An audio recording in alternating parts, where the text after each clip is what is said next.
Hi everyone, my name is Moon Ibrahim and welcome back to my YouTube channel that is MYT Facts.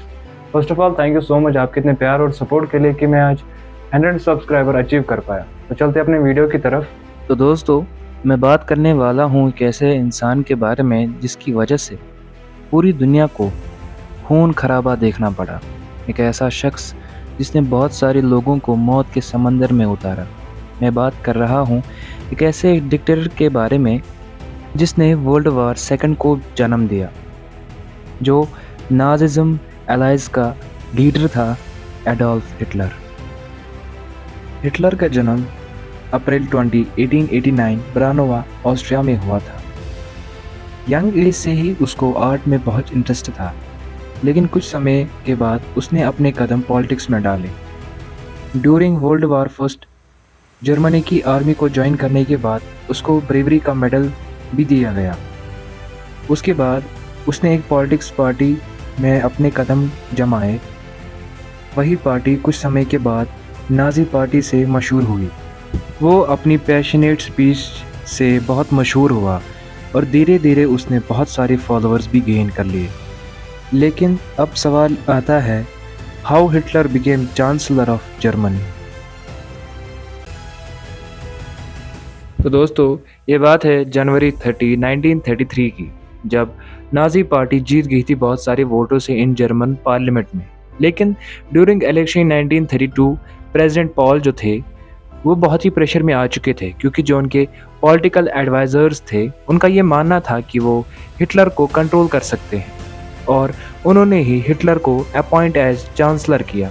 ये एक ऐसा decision था जबकि पूरी दुनिया में ये पता चल गया था कि एक नई डिक्टेटरशिप का एरा शुरू हो चुका है। एडोल्फ हिटलर की जो मोटिवेशन थी फॉर द ज्यूज वो बहुत ही कॉम्प्लेक्स थी, क्योंकि हिटलर का ये मानना था जो ज्यूज हैं वो आने वाली जनरेशन के लिए बहुत ही प्रॉब्लम्स बना सकती हैं। इसीलिए उसने 6 मिलियन ज्यूज को कत्ल कर दिया ड्यूरिंग वर्ल्ड वॉर सेकेंड में। उसने एक प्रोपेगेंडा ऐसा लॉन्च किया जिसमें उसने कहा कि ज्यूज के नस्लों को ख़त्म किया जाए, ताकि वो अपनी नस्लों को आगे ना बढ़ा सके और ना ही कुछ पैदा कर सके। दोस्तों, अगर अब मैं बात करूं एक ऐसे क्वेश्चन के बारे में जो हमारे दिमाग में उठता है कि कैसे हिटलर को गिराया गया और कैसे उसकी डोमिनेंस को भी गिराया गया। कुछ ऐसे सेवरल पॉइंट्स है या कुछ ऐसे सेवरल फैक्टर्स भी हैं जिनमें हमें ये देखने को मिलता है कि कहाँ पर हिटलर की डोमिनेंस को कोलैप्स किया गया। अगर मैं बात करूँ मिलिट्री डिफीट के बारे में, तो एक ऐसा टर्निंग पॉइंट था जहाँ पर हिटलर ने बहुत जगहों पर शिकस्त खाई है। अगर मैं अब बात करूँ इन 1943 की बैटल ऑफ स्टालिनग्राड, जर्मनी के सिपाहियों को चारों तरफ से घेरा गया और उनको डिस्ट्रॉय किया गया। ऐसे ही 1944 में जब फ्रांस के अलाइज ने सक्सेसफुली लैंड किया अपनी जगहों पर और जर्मनी की फोर्सेस को पूरी तरीके से डिस्ट्रॉय करके वापस भेज दिया अपने मुल्क में। और दूसरी ये बात है कि जब इन लड़ाइयों के दौरान बहुत सारे इंटरनल इश्यूज भी हुए, क्योंकि जर्मनी में एक ऐसी सिचुएशन भी बन गई थी जहां पर लड़ाइयों की वजह से continuously collapse of economy, public moral सब डिस्ट्रॉय हो रहा था। साथ ही साथ हिटलर की लीडरशिप में भी फेलियर आ रहे थे, क्योंकि हिटलर एक एरोगेंट इंसान था। वो अपने जनरल्स की बात को रिफ्यूज़ करता था और वो एक ऐसी लड़ाइयाँ करता था जहाँ पर वो जीत ही नहीं सकता।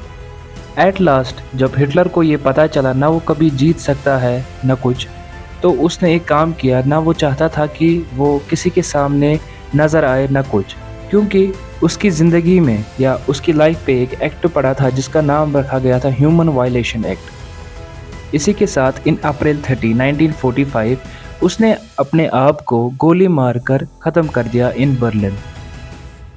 इसी के साथ जो उसकी वाइफ थी एवा ब्रावन, उसने भी अपनी जान ले ली एक साइनाइड जहर को अपने जिस्म में इंजेक्ट करके। दोस्तों, मुझे उम्मीद होगी आपको आज की ये वीडियो पसंद आई होगी और अच्छी भी लगी होगी।